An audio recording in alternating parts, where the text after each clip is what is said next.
a duplex I bought up in Newcastle. I paid $630,000 for a built duplex, so 2 properties. They were on one title. I split the title. I paid the registration costs. I split the title. I created 2 titles, 2 properties, 2 houses side by side. The value of the asset went from $630,000 to $830,000. So I made $100,000 on each home.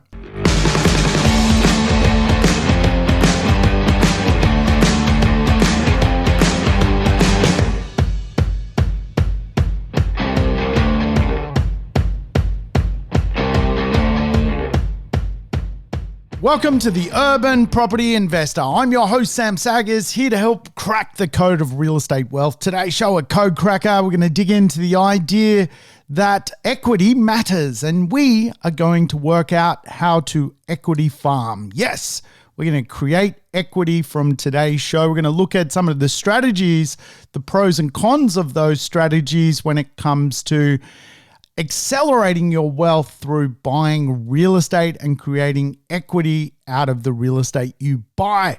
Everyone's looking for this little secret sauce, which is often called inherent or instant equity. Can we make money by adding value to real estate? Today's show is all about the idea that strategies matter in real estate, and I want to give you my Forex game plan when it comes to buying real estate. Well, we're going to go into a component of the Forex growth plan to discuss how you can create equity. Hey, I tell you what, if it's your first time tuning into the show, you have come to the right place, because this show is all about tips and strategies on real estate.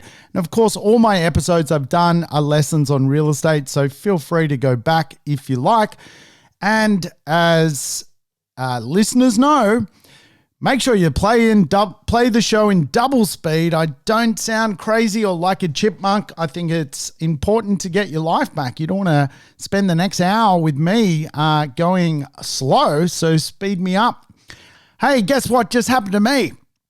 I just fell out of a tree. Yes, I was practicing neighborhood parkour, or parkour, however you say it in French, which is the idea of jumping around. My business partner, Jason, is an avid rock climber, and he's been inspiring the idea of climbing.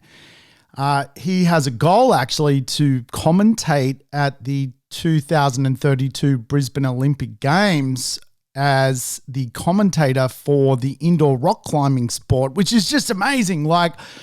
I think that's just awesome that, he's going down that road. He's so into it. In fact, he's getting gigs at the moment, basically with rock climbing federations to commentate on, all sorts of rock climbing events. So amazing. And he inspired my climbing. And yes, I was telling my wife as a youngster, I was a monkey. I could climb anything.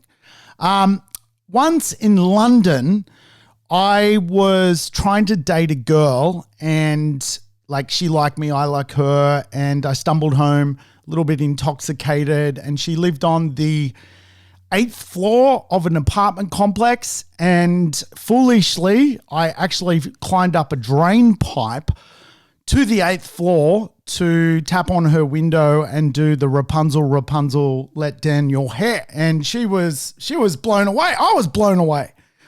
In fact, by the 5th floor, I was like, what am I doing? This is crazy. I can't go down. I can only go higher. So I thought I could still climb. And I was showing my wife my climbing abilities and actually fell off a tree. So I've got this massive bruise on my leg. I mean, I'm so sore, my legs blew.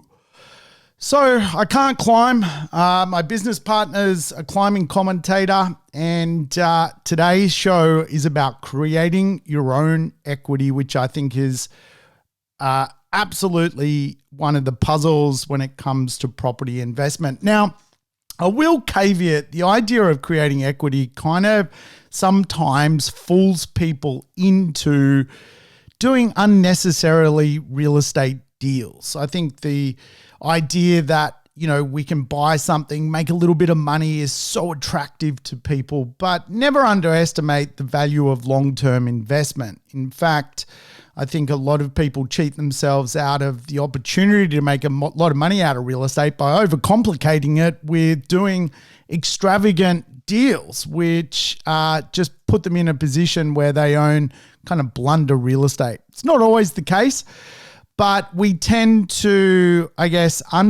underestimate the results of long-term investing. We quite often, almost like over-exaggerate what we can achieve in a year in real estate, and we often get disappointed with what we can achieve in a year from real estate, and then we undervalue what we can achieve over a longer period of time within real estate.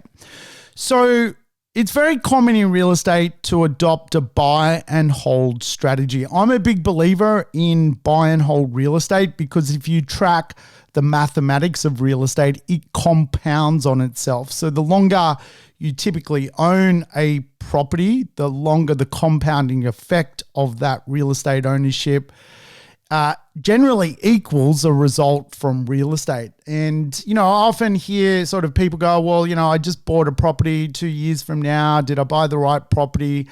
I haven't got the results straight away from the real estate. Maybe I bought a dud and, even on sort of podcasts and things like that, you often hear these kind of commentaries around, how the purchase went. And I think, a lot of it has to come back to the person, not the property. Property is technically pretty reliable. What's not reliable is people. People looking for a result out of real estate in 6 months, 12 months, 2 years. It is possible, but, do you base your business plan on that? Because real estate is designed to be slow and cumbersome and take time. Areas take time to evolve. Properties take time to grow.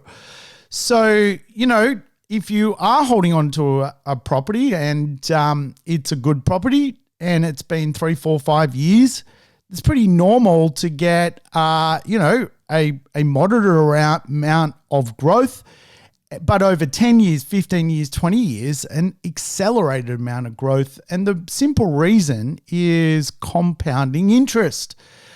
Compounding capital growth, compounding results on the real estate. So never underestimate long-term investment. But today's show is about the idea that making your own equity can be a thing in real estate. And so I like to break down my own personal investment. I'm very open about this, that I personally like blue chip real estate, which is my backbone capital growth real estate. I teach the 5 properties plan. Like if we can get 5 really good located properties, really good property types, we're well on our way to financial freedom. It doesn't really matter if we bought the properties well, if we paid 10% below what they should be, or we made 10% equity from renovating or whatever it may be. Over the long term, if you just buy really good A, B grade real estate in good suburbs, that is going to outpower anything you can do from an add value point of view. So I teach the principle, I guess you could call it the property trifecta. We want blue chip assets, then we want cash flow assets, which is just a simple conversation that as we evolve as a property investor, as we evolve over time as a property investor, we quite often don't need growth anymore because growth is air and there is a point where you can't recycle that growth. Quite often, though, what you need is cash flow, income producing real estate which pays a return.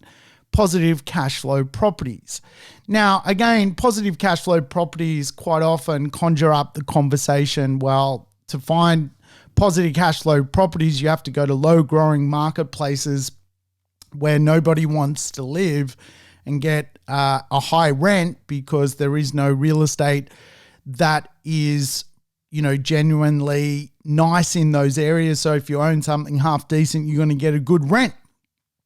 That is very true, but that is not a good strategy. What is far simpler in today's marketplace is to find hotspots when it comes to things like Airbnb, and make sure you redirect your cash flow. I mean, a big part of my journey has been buying assets whereby I can change the trajectory of the cash flow of those assets within 2 weeks. I can literally put a furniture pack in those properties, get them established on Airbnb, and within weeks I'll have bookings coming in, and within 6 months I'll probably be in full flight with those assets, right? So dividend cash flow today from the urban world can come through the digital economy, the shared economy.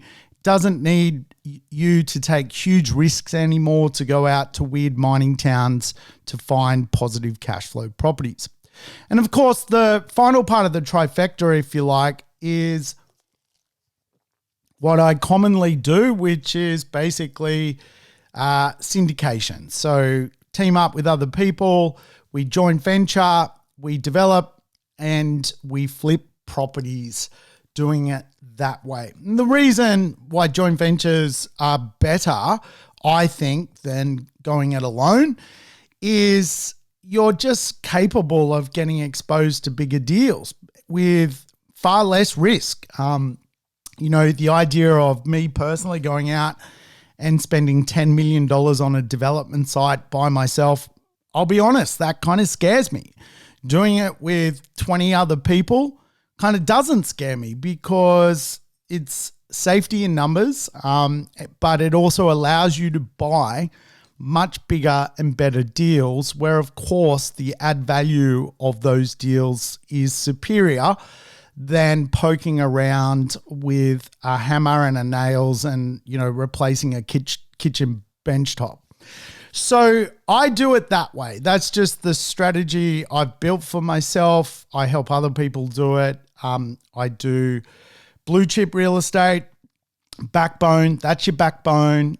I buy that real estate so I can change the trajectory of its cash flow using income producing ways like short stay, executive leasing. The cash flow is superior. Then, of course, with my spare equity, which I can't leverage, I basically joint venture with other people and buy real estate with it. Big real estate, big deals. Big deals equals a far superior result when it comes to real estate. Now, remember, when we're going through a journey as a real estate investor, there's kind of three parts to the puzzle. There's your acquisition phase, which is all about your buying power, how much your LVRs are. It's about acquiring real estate. Then you go into a period of consolidation. This is where you typically pay down debt, sell down assets, and change the trajectory of your cash flow. And of course, then if you go through this transformation of time, 21, 30 years, you'll get to this period of lifestyle from real estate where your home is paid off, where you've got some cash flow rolling in from the properties you have purchased, and potentially you've got lazy equity, which you're doing things like teaming up with other people and doing some trading or flipping of real estate. I like to do that through armchair developing, right? Now, remember, guys, I teach this principle called the 4X growth plan. It's a simple plan. You guys have heard it many times. You buy well, you choose a good location, great marketplace, nice and safe, and you use behavioral strategies to get more growth from real estate. Things like the principle of, a really good community, great elevation of a property, views on a property. This is kind of all the behaviors that come into real estate, what people want from real estate, the emotional part of real estate.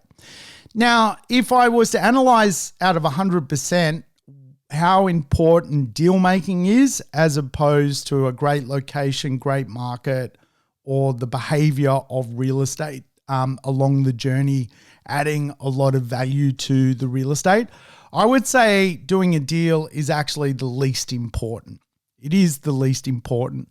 However, it is probably the most sexy to talk about, hence why it attracts a lot of people when it comes to eyeballs. Like if you look at lead magnets out in the real estate marketplace, a lot of it is like big deals, discounts, do a knockdown rebuild, build for profit. All these buzzwords are kind of the language around deal making. And for good reason, because, people quite often want instant success, instant gratification, and real estate really doesn't do that. But, for marketing, it will get people interested in it, right? So, can you make money out of short-term flipping? Yes, I just alluded to the property trifecta we're developing. You own real estate for 2 years, you change the higher and better use of the real estate, you flip it, you make money.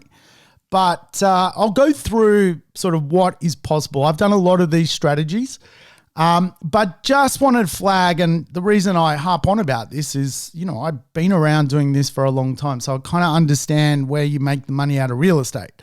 You make the money out of real estate if you're a buy and holder by buying in a really good location. It is going to far outweigh deal making. Like you could pay 10% too much for a deal because on the day of auction you're overexcited. If it's in a good location, you're going to get forgiven, and that location will return you more than that 10%. Again, like if we look at the overall market, like things like where to invest, like what kind of city we should be investing in, what kind of infrastructure, what kind of population density, what kind of economic output those cities have. Obviously, that is not only going to provide you growth, but it is going to kind of safeguard you growth. And of course, the more further afield you go, the more volatility your real estate will incur. And of course, then you've got things which just add so much value to real estate, which you could never do with a hammer or nail, right? You can't, create a view. A view is the view. You can't, improve a place's social status. If a street's highly walkable, a street's highly walkable. In other words, it's close to something, you don't need a car. Like the architecture of an asset and the history or heritage of a place, adds so much value to real estate, right? The character of an area.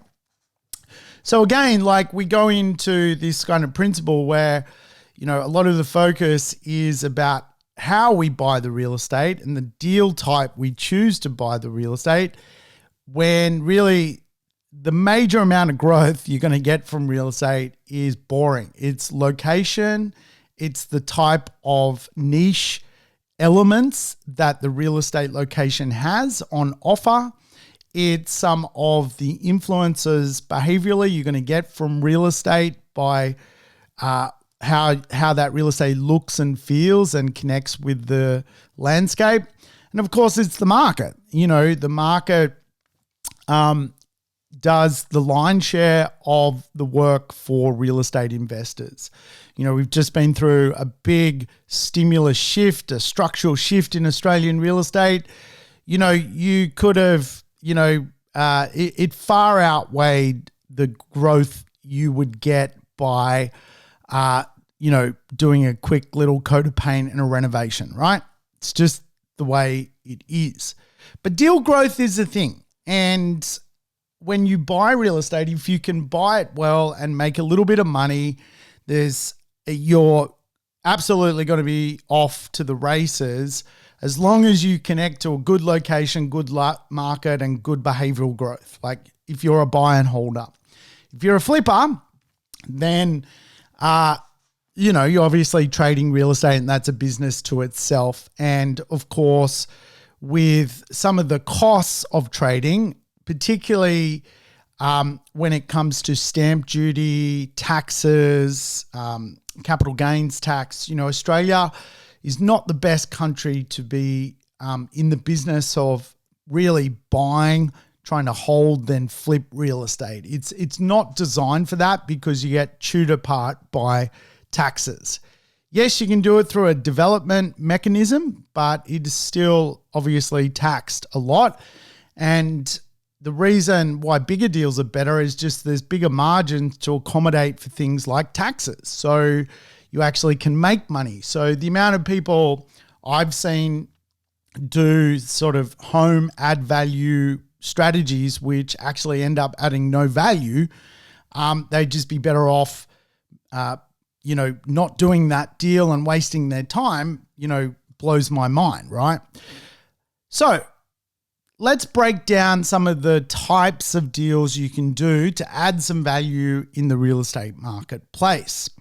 Now, to understand this, you've got to understand the other people concept. The first one is other people's time.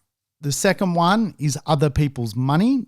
The third one is other people's designs. And the fourth is really the do-it-yourself section.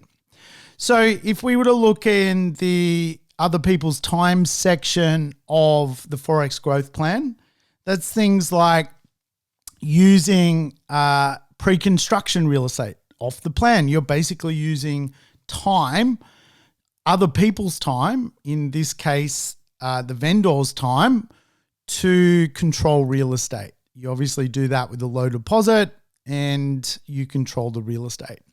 Delayed settlement. You might say to a vendor selling, I'll settle in 12 months. Again, the purpose of time is you would do that if you thought the market conditions were going to improve, delaying the settlement.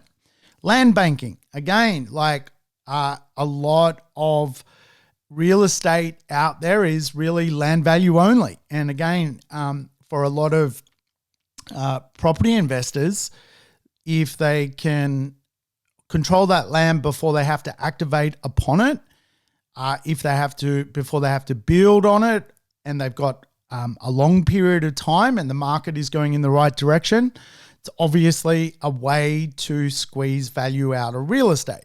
And so that strategy, if you like, certainly is doable, particularly if market conditions are very, very favorable. When market conditions are kind of not favorable for time, you generally use other people's money to add value to real estate by buying it. So, for example, discounts, right? Discounts are an interesting way to make money out of real estate. How do you discount real estate? And I'll talk to you a little bit about that. Then you've got other people's designs. So obviously, home builders today have lots of designs of homes. They've spent money with architects designing those properties, and they kind of allow you to fast track the system by using their designs. You can do things like knock down rebuilds. In other words, you knock down an old home, you build upon it, and there is, depending on the market, a lot of time within the market period where finding basically a property which has just land value left on it and knocking it down and putting a nice dwelling on that asset adds a lot of value to the real estate. So obviously other people's designs is an important one, and there is another one which is basically other people's relationships. So JVing, armchair developing, this is kind of what I do, if you like. I sort of work in that space, is like, where can I find a team of people where we can all create a relationship together, we can joint venture together, and we can add some value to real estate together. Because as I say, like, if you want to buy some good real estate, quite often it's in the millions, even if you wanted to do, for example, a renovation on a $4 million luxury home, spend $1 million, pull a sale, at $7 or $8 million, you're going to need other people to do that with. Like for the average person, that's just not possible by themselves. So other people's time, other people's money, other people's designs, and other people's relationship. And then of course you've got the do-it-yourself section. Do-it-yourself section, people today do things like subdividing by themselves, renovating by themselves, and of course, small development or small scale development. And all power to anyone who wants to go down that road, because I've been there and it's quite time consuming. Just remember, today in Australian real estate, what really matters is how people feel about real estate. Like, do they feel like they want to live in the property? Would they downsize to the property? Is the neighborhood evolving? Is community forming within the precinct? So just remember, like, capital growth, the long tail of capital growth is buy and hold, the hold part, not the buying part. The buying part is the easy part. You buy something, if you get a bit of a deal, that's great. But the hold part, the buy and hold strategy, creates more growth than the buying part. This is the principle of buy and hold.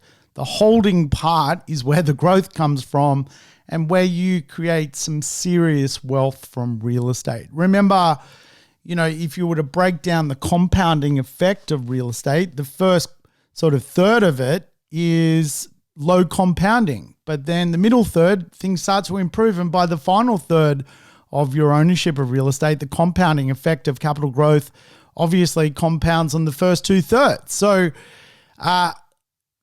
the longer you hold real estate, obviously the better off you're going to be. And I guarantee you, if you went around and spoke to people who have owned real estate for 30 years, 40 years, they paid a can of Coke for it, and today it's worth a mozza, right? So let's go through some of the strategies. One of the first strategies, which is really common in Australia, is to want to do a renovation. And renovating for profit, if you like, again, has this kind of concept that, I can do this from an armchair point of view. And it's not necessarily the case, right? Like a lot of people who are successful renovators have given up their full-time job to become successful renovators. In other words, let's say they were earning $120,000 a year doing a job. Now they don't do that job. They never liked that job. Now they've also got to make that $120,000, which was their income from being a full-time renovator, plus obviously try and create a bit of a profit from the idea of renovating. Can you add value to real estate? Absolutely you can. And, one of the cool ways of doing that is buying a property which needs a bit of TLC. It needs a bit of work. Quite often properties in Australia are left to, not left in the greatest position when they're sold. And if you can buy real estate and add some value without overcapitalizing, you certainly can put yourself in a position where that property within a year or two allows you to extract equity out of the real estate. In bygone eras, it was quite quick, to be honest with you. You could buy a property, put some fencing around it, paint it, drop a pretty simple new kitchen into the property and get the valuer back around, and they would quite often push the values for you. Today, responsible lending, obviously there is an element of where that's possible, but for the most part, you need to show there has been some real improvements made to the property. Now, I will say that again, like when it comes to some of the hidden mistakes a lot of people have made through renovation where they buy and hold, is they renovate too cheap and they kind of have to re-renovate the property. When you do a renovation, if you are going to buy and hold, you fundamentally don't want to come back for 25, 30 years. So quite often you need materials which are prudent that will last that long. And, again, some of the best builders and renovators, then they're not cheap when you employ them because they do a very good job because it's quality based. It's like anything. If you bought a quality car, it's probably going to last longer than a car which is built or bought on the cheap section of the market. Now, again, with renovation, there are some low cost items that they're not going to return you any money. Digging up the backyard, it's not going to make you any money, and redoing plumbing, fixing the guttering. It's like no one's going to pay you more rent or more for your house because you fix the gutters. So again, when it comes to renovating, there's kind of these items which add no sense to your back pocket. And so you've just got to be mindful. Large renovations can be quite structural. They're more like a development. Large renovations are things like getting a DA, doing structural certificates, demolishing things, knocking out walls. Often there's a project timeline based around the renovation. Often you're doing something which is basically a knockdown rebuild, but because the property itself has some character form, you're kind of keeping that. So again, this is where you're starting to spend hundreds of thousands of dollars, $500,000 sometimes on large renovations. And again, a lot of people put themselves in a position where they've renovated so well, but it makes them no money, and actually they lose money. And as a buyer, if you find the overcapitalized asset and just pay for it without having to do the renovation, you can actually make more because the building itself has inherent value from the renovation. So one tip I teach people to look for is overcapitalized assets where the building quality is really, really good based on someone else spending way too much on a renovation. So the replacement value of that asset sometimes is actually cheaper to buy without actually doing the renovation. It's an interesting twist. Of course, cosmetic renovations are something that all property investors do. Cosmetic renovations are just simple stuff. Your property manager could probably handle it for you. Paint, liquor paint, curtains, blinds, lighting, flooring, that kind of stuff. I mean, it doesn't need a skilled approach. Generally, what you would be doing those renovations for is to tidy up a property if you were going to sell it, but also tidy it up if you're going to look for more rent from the real estate. So again, I'm not a fan of large scale renovations just because I think it can put you in a place where, as an investor, you don't have a fixed starting point. Like when you're renovating, sometimes you think, well, we'll start with the kitchen, and then you pull out the kitchen and then you find a problem, and then it's kind of this Pandora's box effect, if you like. And of course, people who do these type of renovations love where they live. They're generally done by owner-occupiers. And again, you just let the owner-occupier do it all, overcapitalize. People will overcapitalize as owner-occupiers because they want to enjoy where they live. And then if you can be shrewd, you can just buy their inherent value from them by looking and understanding when things were renovated. So it's kind of a much easier approach, I find, than getting out and about, trying to project manage a large scale renovation. Of course, the liquor paint, the coat of paint, better landscaping, nicer doors. Like there's simple things you can do to add value to your real estate. You might make a bit of money, 50, 60, 70, 80 grand.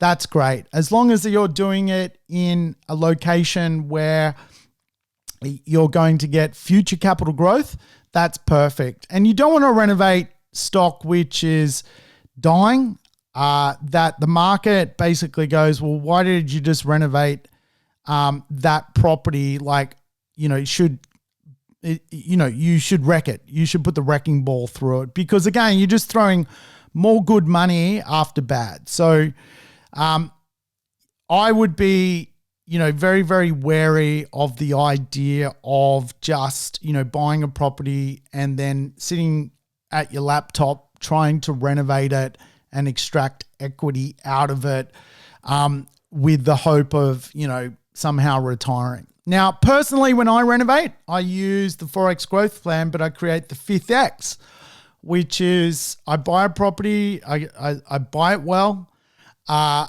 choose a good location, I choose a good market, I choose behavioral growth, and then I renovate. So 15, 20 years later, I'm coming in to recycle equity, knowing that the real estate has already performed, knowing that I've seen my real estate double in value over a period of time, a cycle, and I measure a cycle over 15 years. I've owned the real estate for 15 years. It's the end of the cycle. Then I rebirth the property. I renovate it, I improve it, and start the cycle again, right? So, an example of that is a property I bought here in Sydney, Dulwich Hill. I paid $415. Today, it's worth over $1 million, right? So I bought it well. I got a discount when I bought it. The market was saying it was worth $480. I negotiated at $415. Location growth, back in sort of 2011, 12, the location really started to take off because the light rail was connecting Dulwich Hill to the city. It's like, 8 Ks to the city. So then, I went and got location growth from this asset. So the location was giving me more growth. And sort of by 2016, I'd had around, the property had gone from sort of 415 to 750. And of course, the market was growing during that period as well. And because the real estate was located on top of a park, when the market slowed down, actually people were still interested in my property, my neighbor's property, because behaviorally I'd bought a third place, a green space. By 2018, the property was worth $825. And of course, off the back of the most recent boom, we're well over $1 million. But again, like the renovation that I've just done, I just basically did it in 2021, was because the property had doubled in value and I'm starting the cycle again. That's the concept. So the next way, or another way you could look at adding value to real estate or buying a property and extracting value out of it is subdivision. Subdivision, of course, quite often we conjure the concept of buying a block of land, a large block of land, subdividing it and turning it into 2 blocks of land, which is true.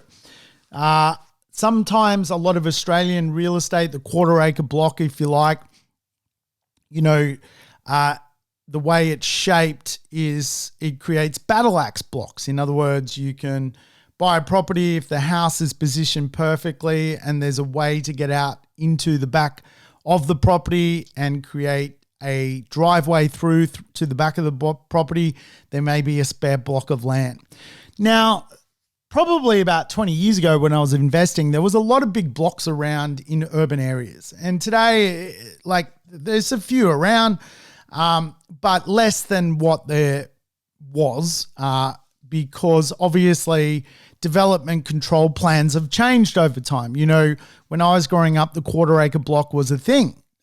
Today, people are building on blocks of land, 200 square meters. So, the idea of buying a property and subdividing it is possible, but you've got to look for large land. And of course, that local council area has to, obviously confirm that you can actually turn that block into its own individual title. Now, the simple concept, if you're not following along, is you just buy one property and then you turn it into 2 properties, or you buy one property and you turn it into 3 properties. So you're kind of giving birth to properties.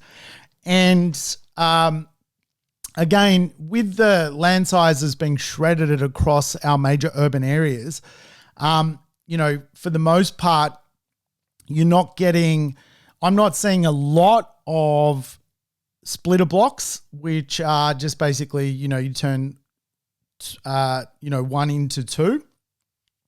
And this is why sort of an armchair developed now, because all this stuff kind of ran out. And now, I've got to buy basically a huge hectare site and turn it into, 20 blocks of land. Like, that's the only way to do it, because there are large parcels of land out there, but they need, a bit of workmanship to work through.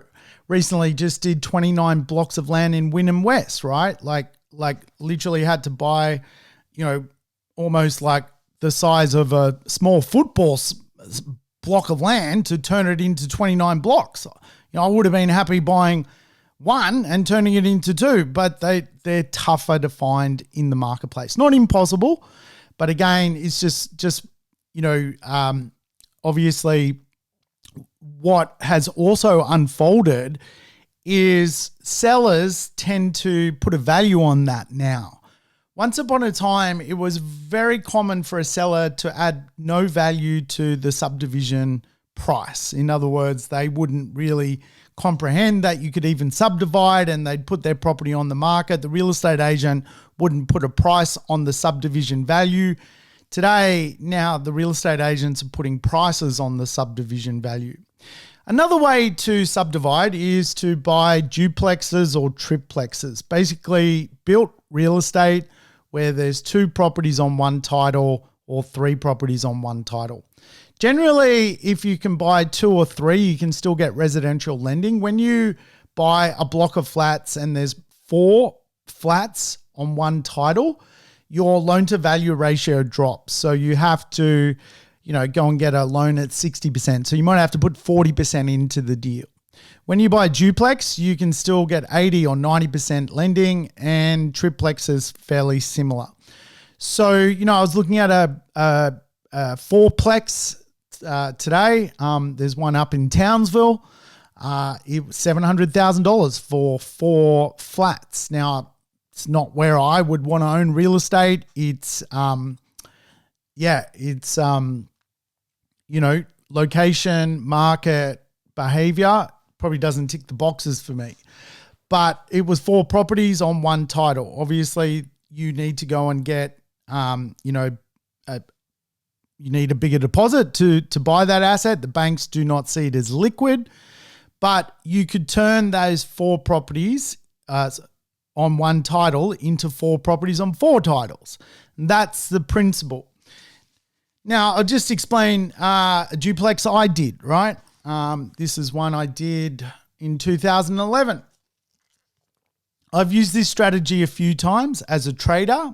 Originally, probably back in 2002, 3, I was doing this as a trader. So what I would do, I would buy a block of flats where there was 10 properties on one title. I would go to the council, I would get a town planner, I would turn it into 10 properties on 10 titles. Then I would find 10 buyers for those 10 properties.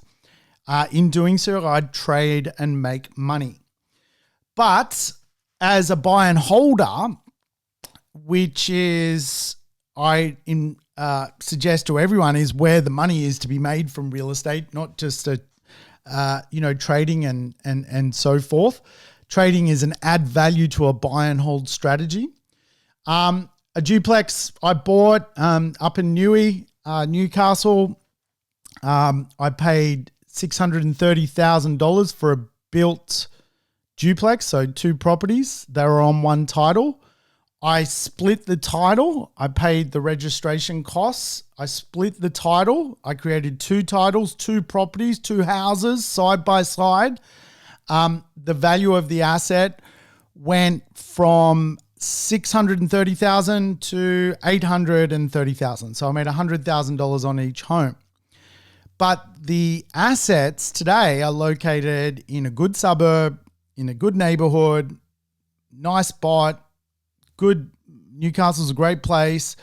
It ticks the 4X growth plan. And today those assets are worth circa 7 each. So 7 and 7 was at 1.4 million, right? So I went from 630 to 1.4. But the add value part that I did through the duplex split was a small component of the overall growth, if that kind of makes sense. So again, when I bought that asset, the land seller really didn't price it in as a duplex block. So the land itself was priced as a single block. Now, what is quite common in the market is the seller is onto the fact that you can put two properties there. So they put the land price up so the deal doesn't work anymore. This is the problem with some of these deals in the market at the moment. So you've just got to, understand that some of this stuff is a little bit trickier. If you're going to play this game, you've got to have good funders, good solicitors, good surveyors, town planners, council. You probably need God too. Like it's a bit of work. It's a bit of work. The old days though, this is the way things used to roll. So for a lot of do-it-yourself people, they love the idea of developing because developing is the principle that you fast track what you're doing, right? But for a lot of people, they trade and really they should hold the real estate. Like if you can develop, you can pay wholesale for real estate, not retail, right? That's as simple as it has to be laid out. You can pay wholesale, not retail, because you are the person providing the real estate. And remember, developing is just about extracting the highest and best use from property as an investment. Now, if you think of orange juice or you think of oranges, I just gave away the punchline. What is the highest and best use of an orange? The highest and best use of an orange is worth, 20 cents. You juice it and it's worth $2, right? You put 10 oranges together, they're worth $1. You juice it, you're selling that orange juice for $10, right? It's the same principle when it comes to developing. And obviously, when it comes to small development, a lot of people start out with things like duplexes or subdividing or structural renovations. And that's kind of their groundwork, if you like, for developing. But developing carries risk. There is a lot of risk in developing. There is all sorts of things you come across, like councils want you to get the frog survey. What do you mean the frog survey? Oh, there's endangered frogs near that site. Like stuff that you wouldn't comprehend even exists when it comes to going through a development checklist. It is an extreme game. Now, one development I bought was halfway through completion. It hadn't been certified. So back in 2008, GFC hit, some developers choked. I picked up a block of 5 down Wollongong Way.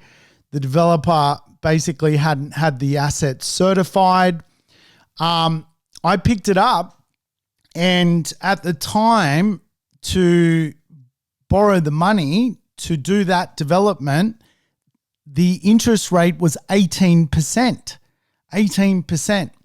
So again, like for a lot of people, going into that place where you're borrowing money at 18% is bananas, right? Like that is crazy. Like, people shouldn't do that if their tolerance to money does not make, if their tolerance to their financial wealth is in its infancy, you don't go and do things like that. But obviously, I'm a professional property investor. I go out, I borrow money at 18%. I take this development. I'm trying to get it certified. All of a sudden, I'm finding all sorts of problems with this thing. By the time all was said and done, properties finally get titles and registered and people buy them. Like I'd lost, a considerable amount of money. And again, like I tell you that story because for everything you try and do to extract equity out of real estate, there is a risk. And certainly not always do deals pay off if you're going to try and buy real estate with the plan of extracting equity. I guess one way I think is a good way to try and extract equity out of real estate is delaying the settlement. And there's pros and cons to doing that. You know, quite often off the plan is one of the ways to do that. And I'm good at off the plan. I actually think I'm quite good at the process of buying pre-construction real estate. Like I just keep it simple, choose a really good location, really good street, find something interesting to the market, a nice architecturally piece of real estate, just make sure it kind of mathematically makes sense, make sure it's priced in line with the secondhand marketplace. And it kind of makes money. And so have I run into other people who have put themselves in positions with bad off the plan? Absolutely. Like, buying in the middle of, Docklands with, 35,000 other apartments being built on the same day, or Zetland or whatever it is. I mean, come on, like there's some common sense involved here. Like you go to an old suburb, established, like high quality neighborhood, you buy something new, which is comparable to the secondhand market, you're delaying the settlement, you're making money. That's just the principle of it, right?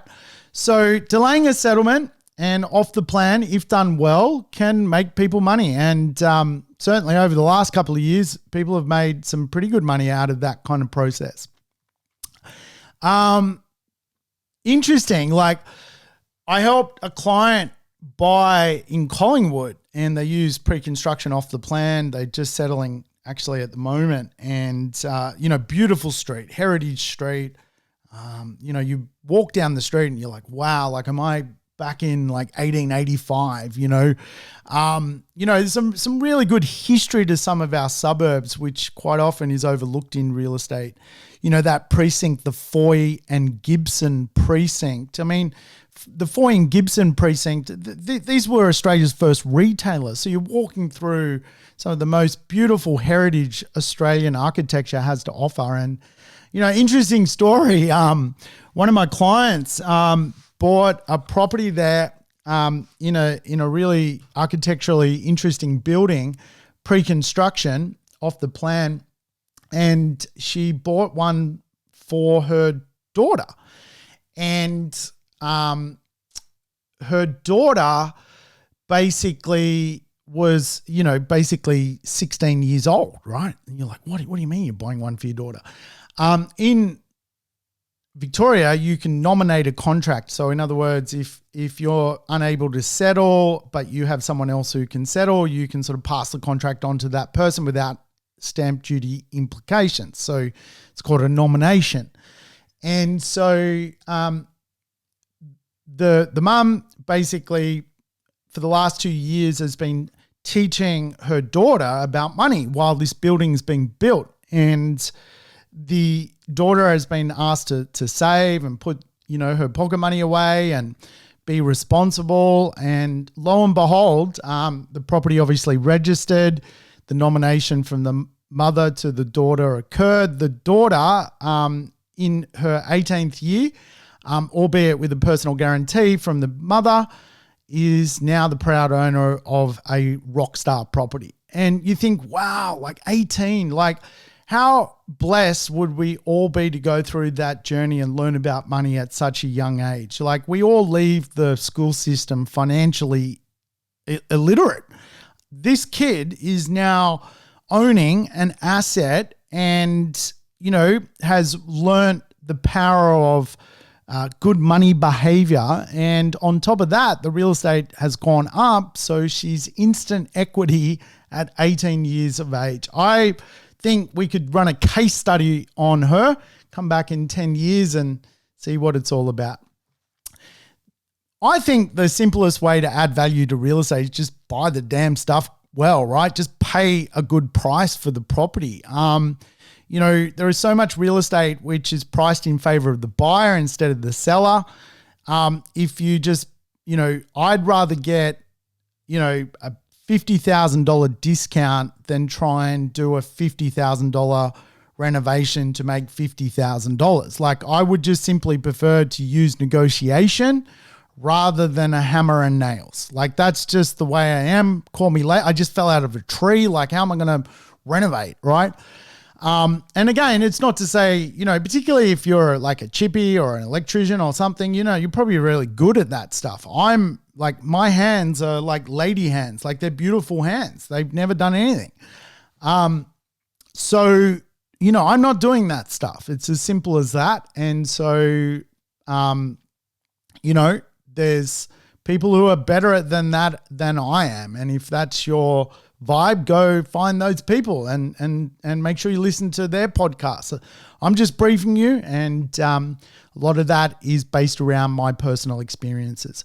But I love discounts. I love like the idea that a vendor, is going through a tough time and you can get a better price. I like the idea that there is financial stress in the marketplace. There is overcapitalized real estate in the marketplace. There are people bridging, buying and selling. There is stock that needs to be moved. There is all sorts of ways to price real estate and extract value out of it without necessarily, paying too much for it. And, just simply a good price, coming back a year later, re-examining that price, there's equity to be created. And again, like, we're trying to measure this. We want to put equity in. We want to pull equity out. We put $100,000 in, we secure the property. When are we going to get that $100,000 out to put into potentially another property? Will we actually be able to service for another property? These are all bigger questions than today's conversation, but certainly this is how the Australian investment real estate market generally works. You buy real estate, once you can extract equity, you move that equity and you buy more real estate, or you do something else with it, right? The next way to extract value out of real estate is something I like using: amalgamations. Yes, amalgamations. Instead of dividing real estate, you put real estate together. You marry it. You basically create a little marriage. So of recent times, personally, I'm doing one of these where what I did was I found an off-the-plan building, which I really, really liked. It has the most amazing views. Like, it is just, behavioral design is just off its head.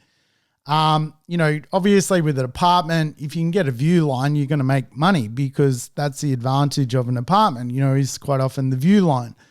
So I bought a 1-bedroom and a 2-bedroom.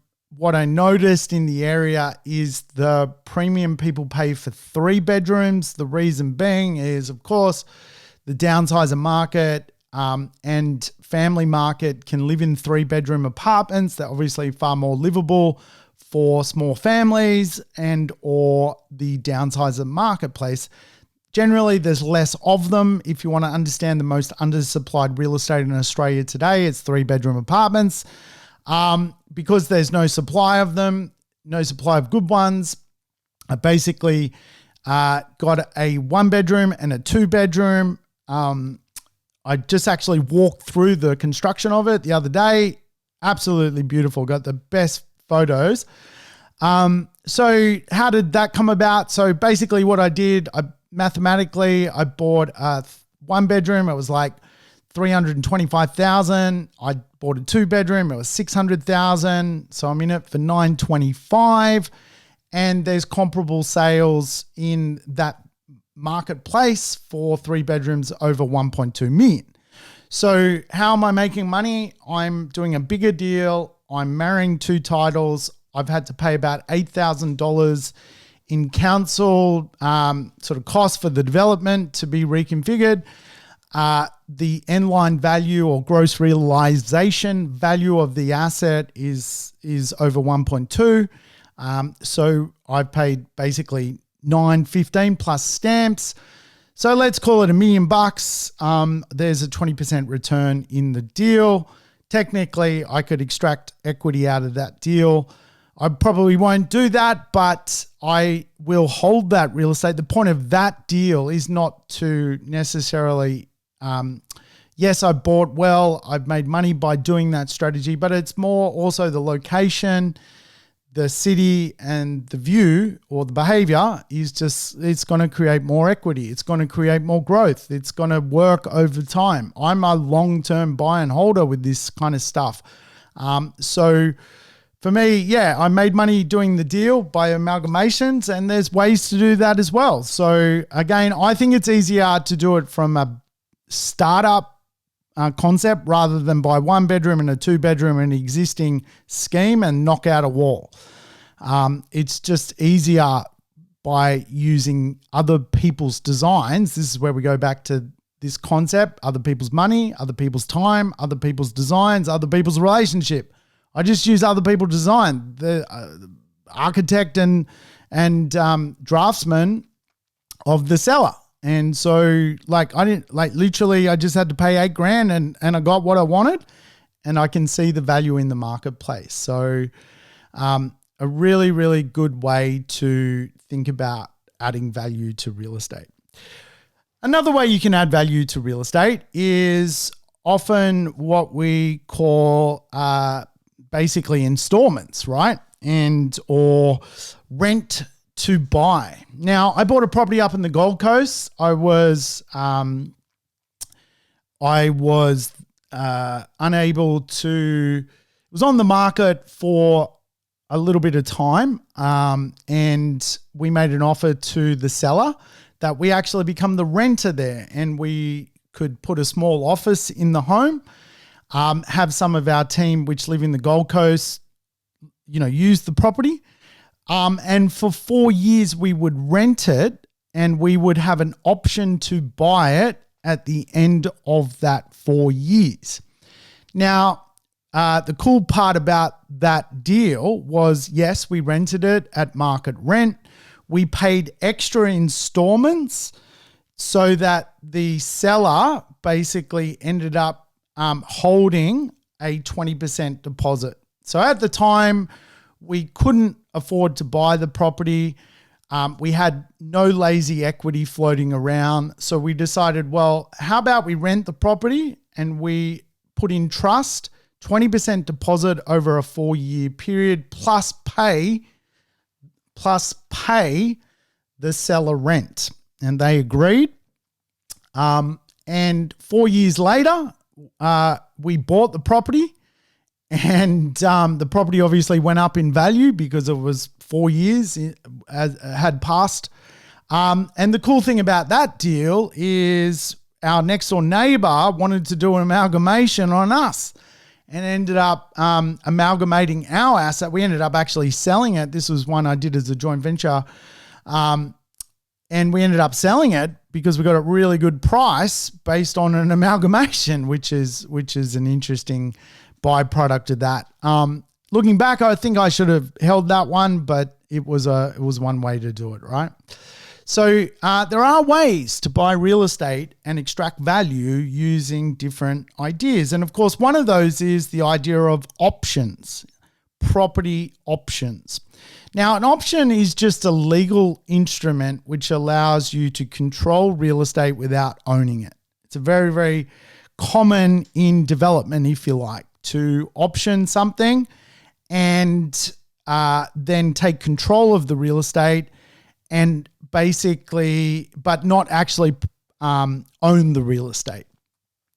Now, options that I've done, for example, are options where I've found a seller, a vendor, if you like. They're sitting on a block of land.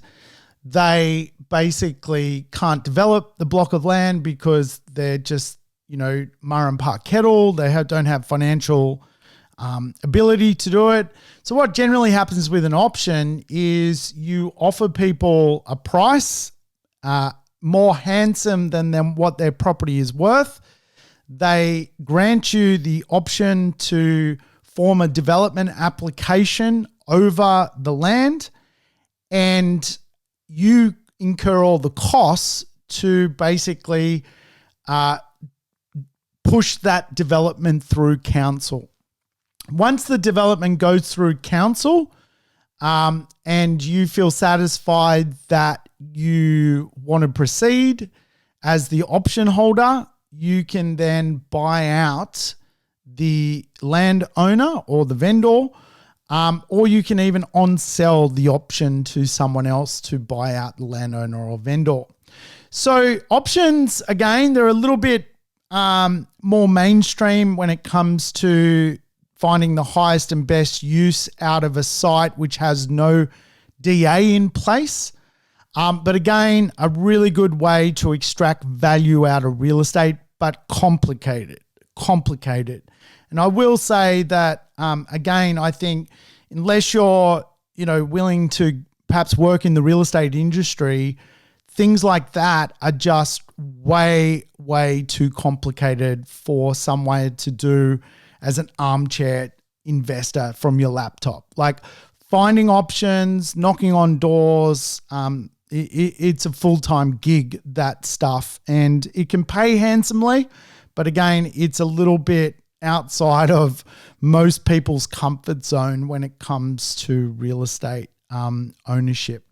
I think one of the best ways to extract value out of real estate, and I alluded to this at the start of the show, is the knockdown rebuild. It's simple, right? Like real estate, for the most part, you extract a lot of value out of land if the land value is good and you can buy land at a good rate, and it's underutilized. In other words, the highest and best use of that property is actually putting a really nice house on the property. Quite often you can extract equity out of just building, out of buying land and building. And right now, obviously building costs are a little bit pricey, but the principle of just finding a really good suburb with some land content in it and designing a new home just ticks a lot of boxes for me, because real estate, when it comes down to it, as I've alluded to, is about three things. It's about providing shelter to a tenant, it's about enhancing a community, and it's about the storage of wealth. And I think knockdown rebuild or building a new home is a great way to do that. If you can do it in a tightly held suburb, that's the best way to do it. If you don't have the budget for that and you have to go to a house and land community, you're probably not going to knock down anything. You're probably just going to build something. The caveat to house and land communities is you probably want to do it where the community is really, really good. And there's some great community schemes. And I think it's fair to say the myth has been busted about, just how much money is being made out of great communities for house and land. The last 3-4 years, the prices have just accelerated exponentially, right? So, but you want the good communities because you want the growth to last, not just disappear. And there's some shit markets out there where there's just homogenous housing, right? So you want some, if you're going to build and you're going to build in new land estates, make sure they're nice, interesting land estates. As simple as that, really. So if you're going to knock down rebuild though, like again, some pretty cool things you can do. Now, I live on Sydney's northern beaches. One suburb close to me, is a suburb Seaforth. You can buy, this is where big deals start to look attractive to me. Like there are some houses in Seaforth where you can buy an old property on a massive block of land for just under 3 million. You could spend 2 million on a build, and there is market evidence of an uplift of $2 million, right? So again, there are some extremes to this stuff, and I just point that out as to understand, generally I'm finding, and this is just what I'm finding, is that the bigger deals, there is this kind of trading profit. If you're in the millions, you've got margin. If you're starting out, you just want to, take it a bit easier when it comes to real estate investment, and you want some equity, I'd probably just suggest just buy something, haggle a good price, make sure the location ticks all the boxes from a macro level, from a niche level. Make sure there's some really good behaviors behind the real estate. It could be north facing, and make sure it's just a good market for long-term viability. And you're probably going to do what you want to do, which is extract equity to buy more real estate. Hey, thanks for tuning in to the Urban Property Investor. I'll catch you next time on a fun-filled show, and hopefully my tree injury, will have healed. Adios. Thanks for tuning in to the Urban Property Investor. To never miss an episode, make sure you subscribe to the podcast on your favorite app or on YouTube. I would love it if you could give the show a rating and share it with your friends and family. In between episodes, you can always keep in touch with me by connecting on social media over Facebook, Instagram, or LinkedIn. Until we meet again on the next episode of the Urban Property Investor, take care and bye for now.